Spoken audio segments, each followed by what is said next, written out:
I'm the baby of 9. My parents didn't take us to the dentist. We didn't go see the dentist. So the first time I was at the dentist, I was 21. I have kids, and I don't even want to meet like their friends' parents. Or me and Seth have been engaged for 2 going on 3 years, but I don't really want to. I don't want to get up in front of a bunch of people. I don't want to be seen. I'm just tired of waiting. I'm tired of hiding. I want to be happy too.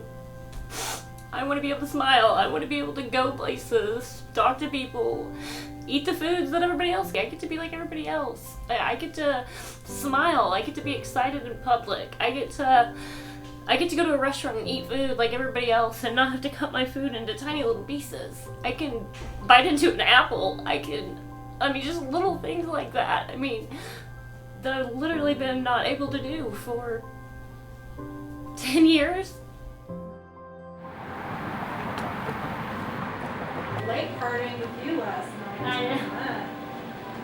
We're like, if you come back, we go, or put your teeth in, and then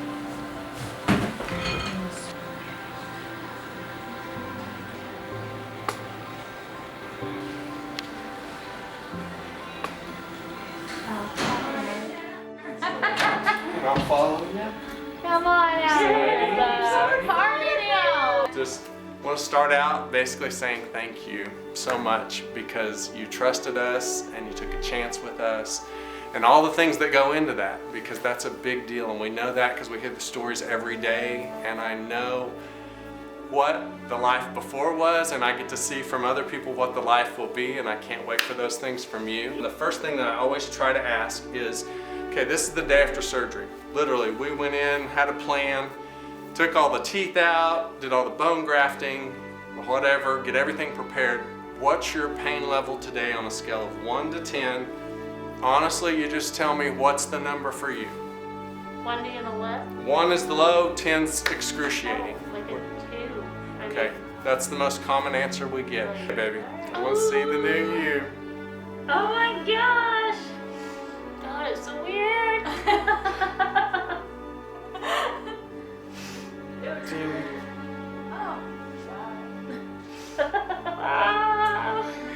These are yours, they don't come out.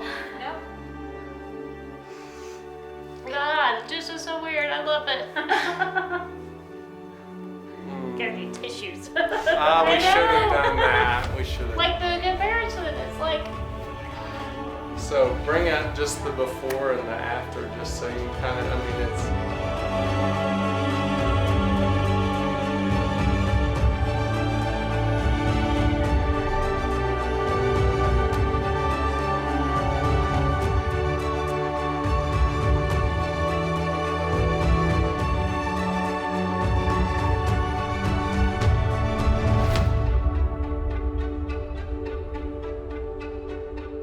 So I get the question a lot, why are you so passionate about your dental implant center?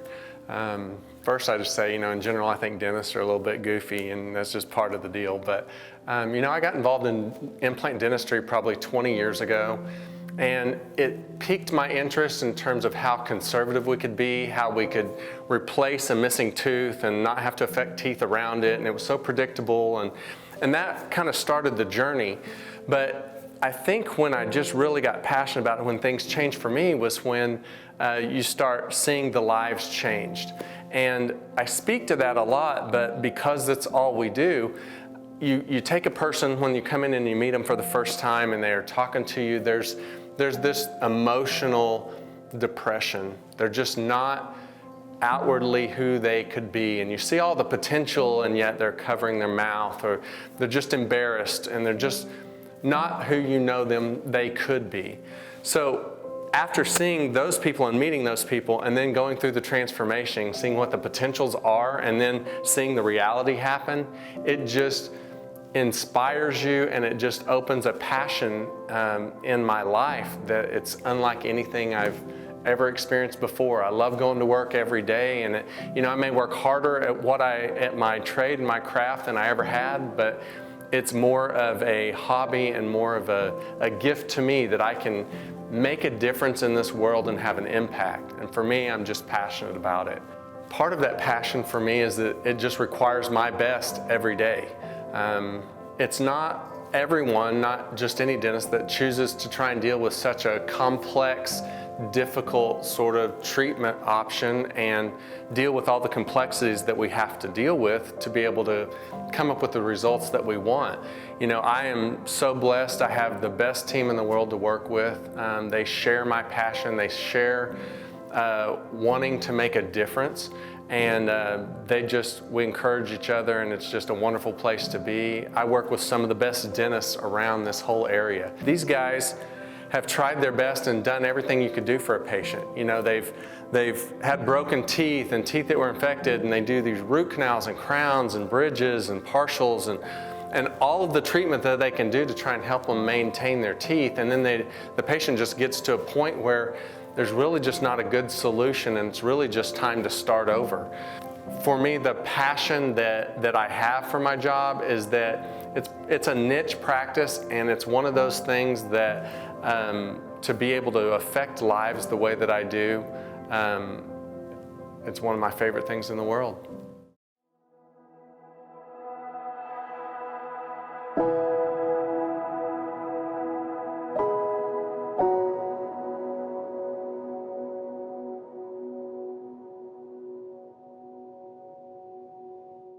About 18 years ago when I had my kids. So I had 2 kids, close in age, and really didn't have the money to go to the dentist, and so I just went downhill from there.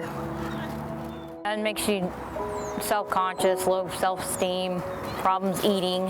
If I had a new smile, I mean, I could talk to people without worrying about them looking at my mouth, and be able to smile more. Wouldn't have to cover up my mouth or anything like that.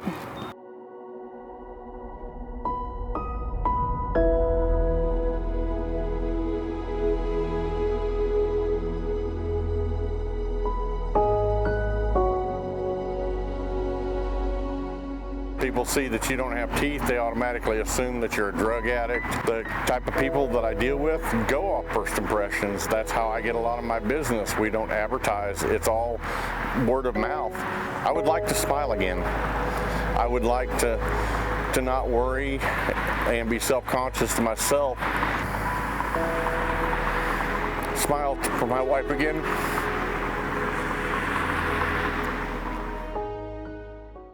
You know, when I talk to patients and I try to consider what is the trigger for them, what is it that they decide for themselves, this is the point in their life where they're ready to make the change, they're ready to invest in themselves. That trigger tends to be driven by something emotional. There's something emotional about that decision. There's an identity transformation that they want to happen. As I interview patients every day and as we go through consults, we talk about their current situation, and I get to hear their why. I get to hear what's going on in their world.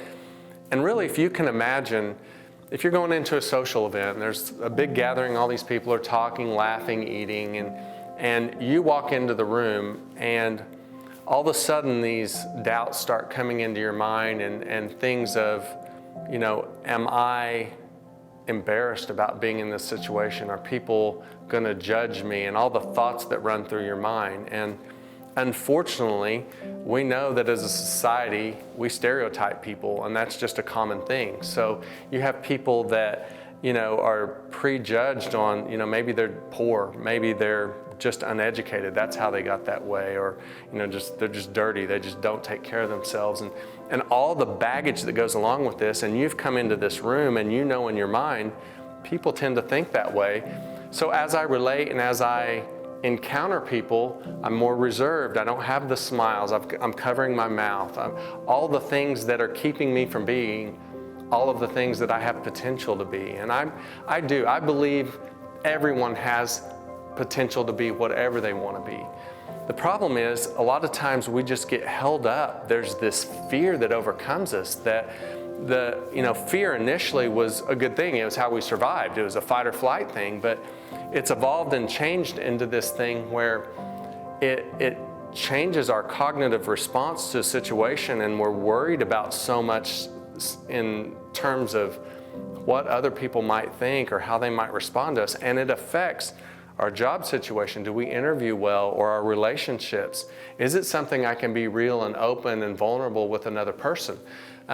Those things affect people's lives, and those are the things that I hear, and those are the things that I want to help people change, because I get to see after that what's the result of making this change. And that's what drives our motivation to help make changes for people.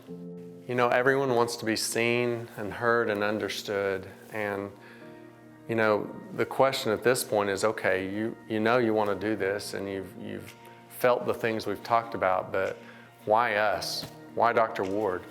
And, you know, it's a really good question, and I have worked really hard to try and answer that question for my patients. And I make sure when you're deciding on who you choose that you do your research.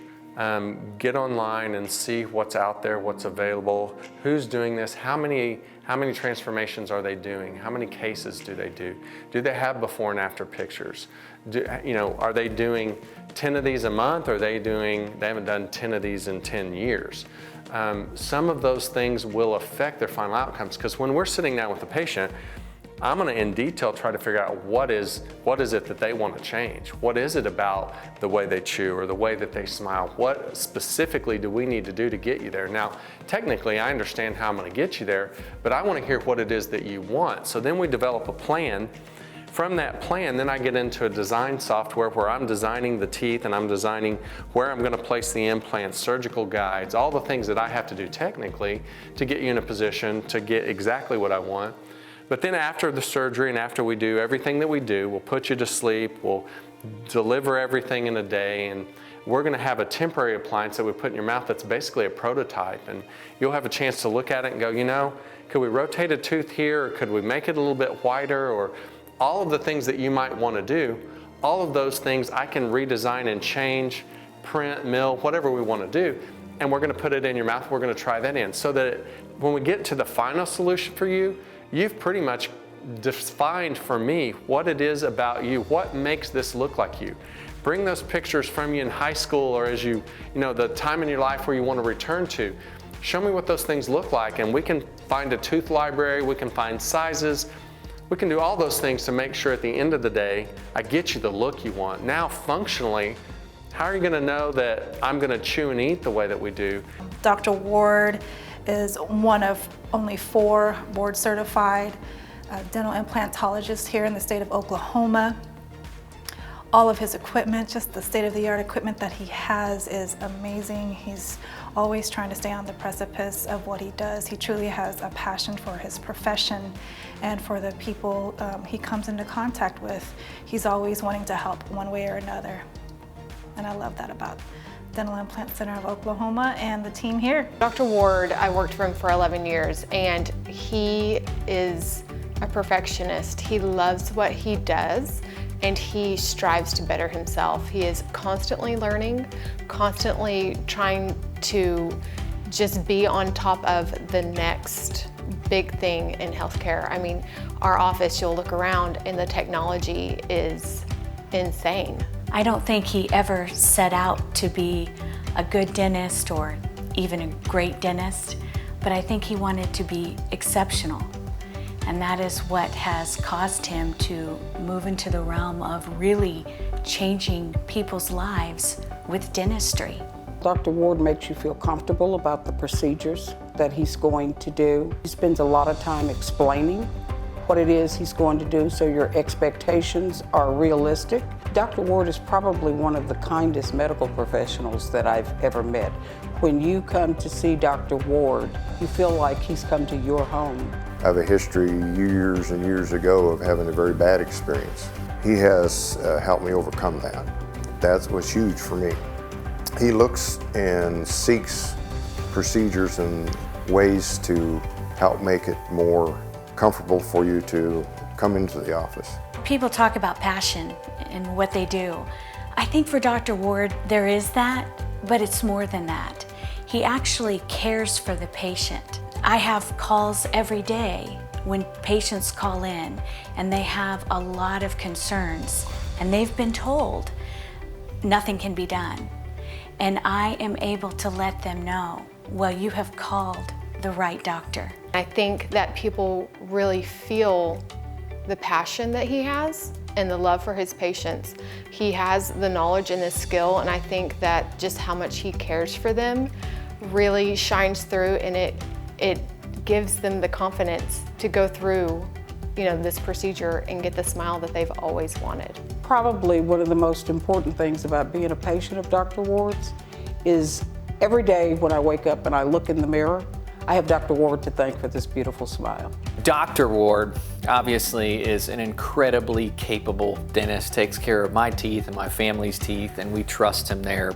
I've been blessed to travel around the country with Folds of Honor as a fighter pilot and met many great patriots, but Chris embodies the core values of faith, family, and freedom as well as anyone I've ever met, and I am blessed to call him my friend and my dentist. So obstacles come up for all of us. You know, we have these things that keep us from moving forward, and as I get to know patients and do what I do, I know that one of, if not the obstacle for everyone, is fear. Fear is a driving force that really keeps us from making decisions. It keeps us in a place where we can't move forward and try to get to that next level. And you know, when we're talking about this, it's, you know, fear of the treatment itself. You know, I'm afraid of dentistry. Fear of, you know, I don't know what the results will be. Is this something that makes sense for me? You know, fear of making a bad investment. Fear of, am I picking the right guy? Am I choosing the right guy? You know, fear of how much this is going to cost. And all of these fears can keep us from moving forward, and then we never end up becoming who we can be. And you know, I can relate to that. For me, there's all the self-doubt, all the fear that everyone deals with transparently. For me, to invest in this level of practice and to put yourself out there, to be vulnerable to the testing and the things that I've gone through to set myself out as a board-certified dental implantologist, that's something that took a lot for me to get over and be willing to be vulnerable, to put myself in front of people that I may not make it. I may spend a ton of money on this thing, and at the end of the day, I don't really have anything to show for it. And now they all know I'm not good enough to do that. So fear is real for all of us. And when I see fear holding my patients back, that's something that motivates me to say, you know, look, fear, we were given fear for good reason. God created us to survive by having fears. But at the end of the day, that fear that for us initially was survival, where we would get away from things that were going to harm us, to now emotionally, intellectually keeping us from making decisions from this something that can hold us back. I'm an advocate for people. I believe people have potential to become whatever they can become, and I believe in this life we should try and be the best that we should be and give it all those energies and efforts that we can. So it's, while fear is very real, we can choose to let fear keep us and hold us back, or we can choose to acknowledge that that's something that can be an obstacle for us, but I'm not going to let it hold me back in life. I'm going to become who I want to become, and that's what I want for everybody. You can look back at pictures, especially during and after the cancer treatment, where when my teeth were really going downhill, I wouldn't smile as much. You know, I would kind of do the little half smile, but never the full one, especially once, like, I think it was one of my front teeth had started to like chip off. I wouldn't smile if I could help it. I could deal with the back ones and everything, but the front teeth are what people see. And so, you know, you can get away with some of these not being good, but you can't get away with the front ones. And I was trying to find a job and finish school, and I needed to look professional. I am not having to worry about like the temperature of foods that I'm eating, or whether they're, I mean, I still worry about the hardness just because I don't want to mess them up, but I'm not going, oh, I can't eat that because my teeth might, you know, fall apart, or, you know, that kind of thing. I can eat normal again. Well, you know, I think this is part of a whole transformation, even more than just the smile. after chemo, after cancer, you know, it does a number with you. And so going from, oh my gosh, I've had all this happen to me, to finding, you know, the new normal, the new self, and then the teeth, it's like I find myself, I'm not worried about posture as much anymore. Like, I am actually confident in how I look, and that I present differently than I did before. My kids say that I smile more and I'm happier, so I don't know if that had to do with it, or if it's just, you know, the culmination of everything from, you know, 3 years ago to now, like the vast difference. He did such a good job, and he was good from the beginning through everything, like his staff, him. Never once did I feel belittled or, you know, like this was just a job. You can tell that he actually does care, and he wants to help people, and that is a huge thing.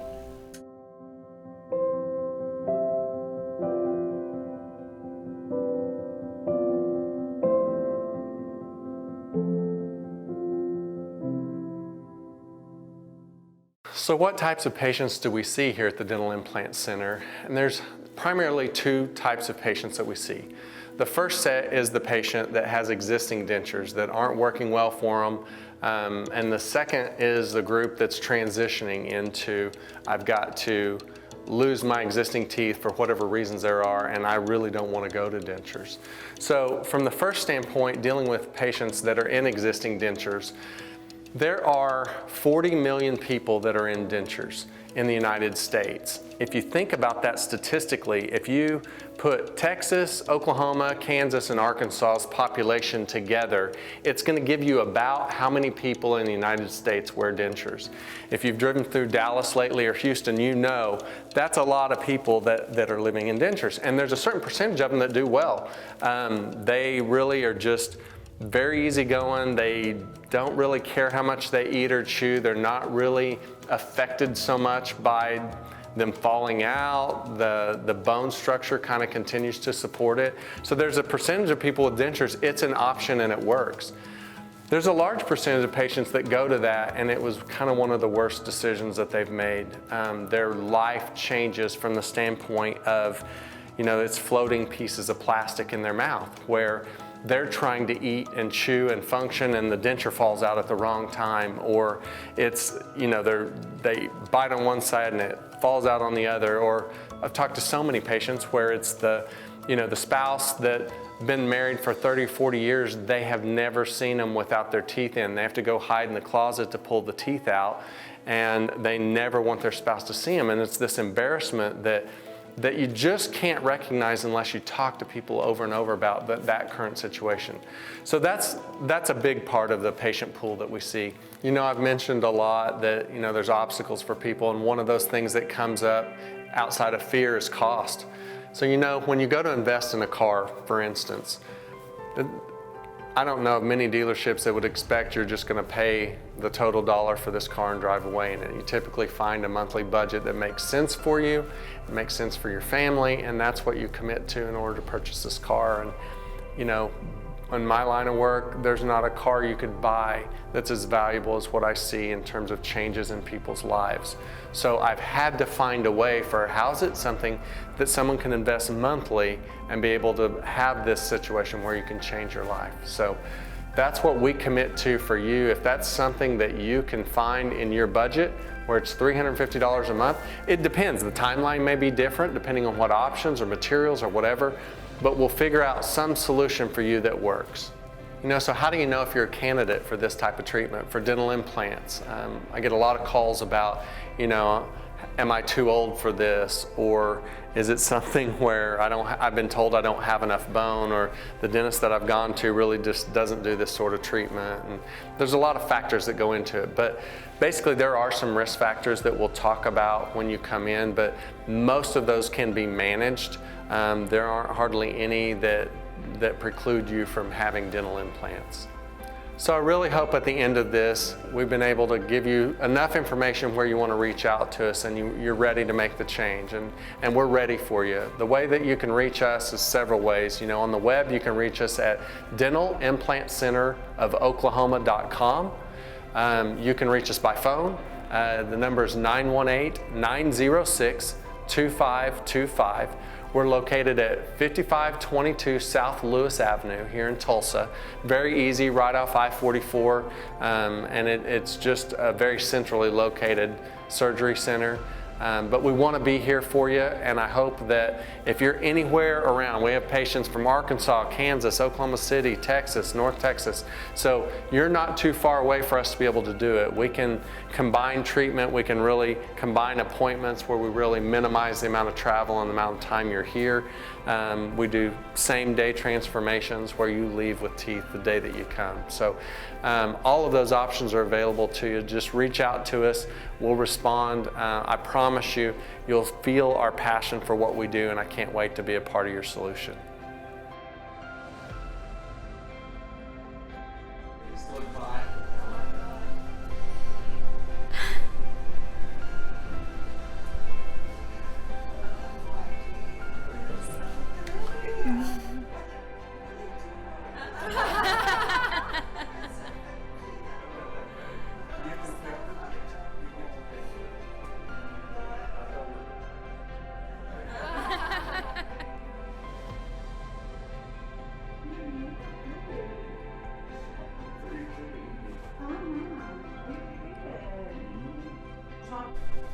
Yeah, take that off. And I told him last night he's going to be.